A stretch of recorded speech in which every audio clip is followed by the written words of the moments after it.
It's the daily ritual at Columbia County's busiest intersection. Terrible, every day. And it's about to get worse before it gets better. Every day we get complaints about the traffic. Add 10 to 100,000 more people and will be painful getting there, probably at times. The number that will end up living in our area is very hard to pinpoint. I don't think anybody really knows for sure at this point how many are coming, but right now they're coming. If it is close to 100,000, what would that look like? Consider this. Sanford Stadium at the University of Georgia seats 92,746. So it would be like dumping all those people into our area.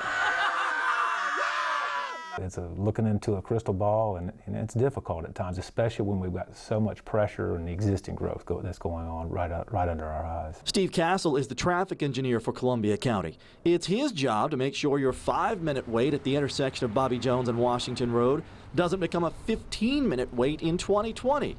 And he has a plan. You know, with the Riverwatch expansion, and once that comes online, you know, at least we'll have an alternative route. You know, everything, that used to be the mouth of the funnel, you know, at one point. You wanted to get somewhere, you had to go through that intersection.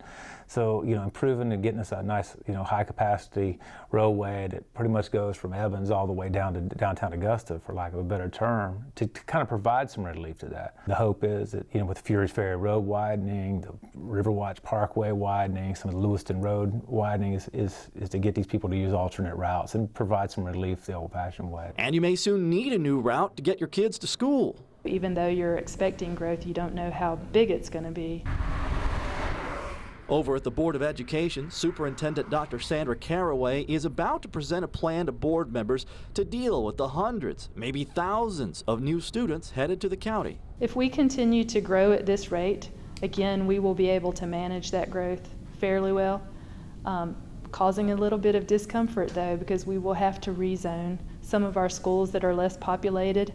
We'll need to move some of the population into those schools so that our overcrowded schools can continue to service the areas that they do. Baker Place Elementary, Cedar Ridge Elementary, Columbia Middle, and Grovetown High are on that list. And we invite our public to come and listen so that they can get a good idea of the challenges we face, and then what we're going to try to do to meet those challenges in a positive way.